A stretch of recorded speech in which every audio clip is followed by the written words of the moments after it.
Nous sommes installés ici pour une expérimentation qui doit durer 6 mois. Et à l'issue de l'expérimentation, l'hôpital nous dira s'il voit un intérêt à rester ou pas.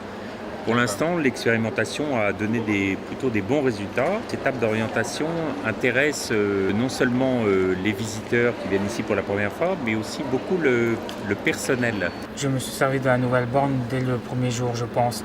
Très curieux de pouvoir utiliser cet appareil.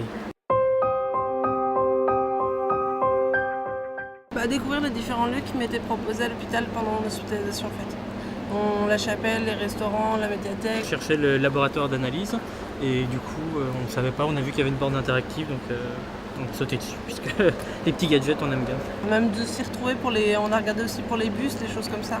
Ça marche bien et ce qui est très agréable et je pense que c'est la grande différence avec un plan, c'est que c'est en 3 dimensions. En plus on peut recevoir un SMS de la machine pour nous redire exactement le lieu. Avant j'allais directement à l'accueil.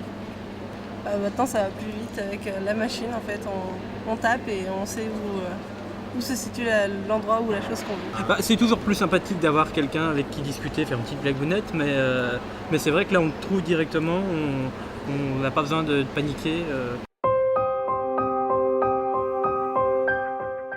C'est assez pratique et plutôt intuitif, donc oui je pense que c'est un plus, on n'a pas besoin de chercher le bureau d'accueil, d'essayer de trouver à qui on doit demander, on a directement l'information.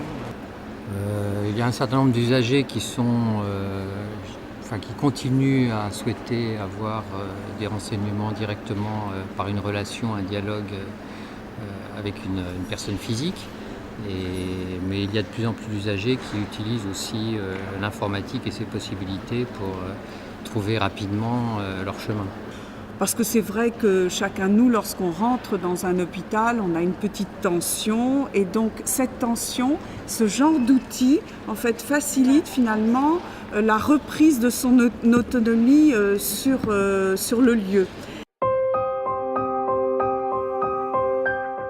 Chaque fois qu'on installe un dispositif quelque part, on observe les gens, on se met en fait tout simplement à côté des gens, on les regarde. Et on les écoute, on les observe d'abord très attentivement pour voir ce qu'ils font.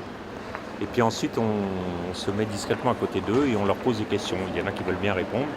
Donc c'est comme ça qu'on modifie toujours notre logiciel dans tous les lieux où on s'installe. L'amélioration pour cette machine, ce serait sa signalétique, c'est-à-dire qu'on soit capable de la repérer facilement quand on entre dans l'établissement.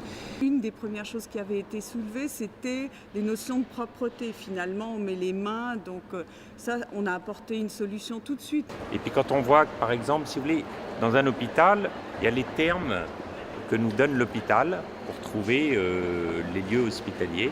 Voilà. Et puis il y a les termes utilisés par les visiteurs, qui ne sont pas forcément les mêmes. Donc peut-être que c'est une chose qu'on sera amené à modifier dans le temps.